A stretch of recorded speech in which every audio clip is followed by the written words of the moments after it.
The nuclear bomb, mankind's ultimate weapon, held by only a few nations in the aftermath of the Second World War. But as the number of countries with nuclear weapons expanded, so did worries. First over nuclear proliferation among states, and later over the transfer of nuclear technology to terror groups. The end of the Cold War's nuclear stalemate and the challenge to secure the Soviet Union's stockpiles and clandestine programs in Libya, South Africa and elsewhere added to these fears, as did allegations against this man, A.Q. Khan, the so-called father of the bomb in Pakistan.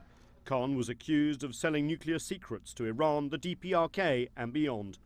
And while terrorists have yet to use a nuclear device, that's not for the lack of trying.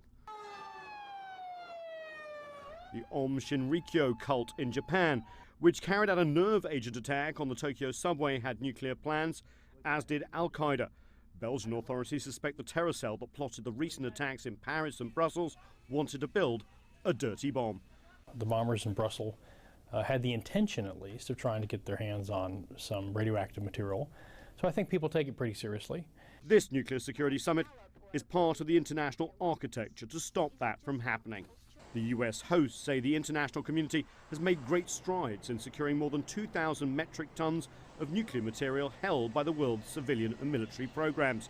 These steps include eliminating all nuclear materials from 14 countries, removing and downgrading nuclear fuel from more than 50 facilities in 30 countries, and boosting border security and combating nuclear smuggling, and incorporating international treaties into domestic laws and encouraging international inspections.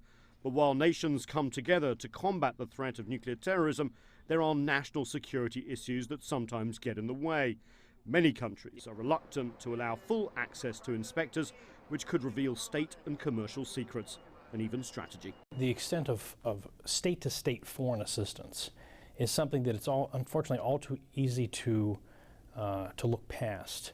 Sometimes we think that a nuclear program or a missile program, for instance, merely is confined within the borders of a particular country, and that, of course, is not the case.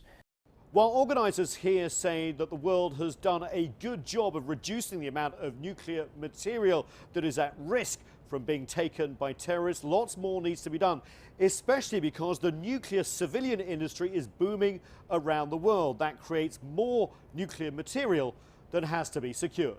Nathan King, CCTV, Washington.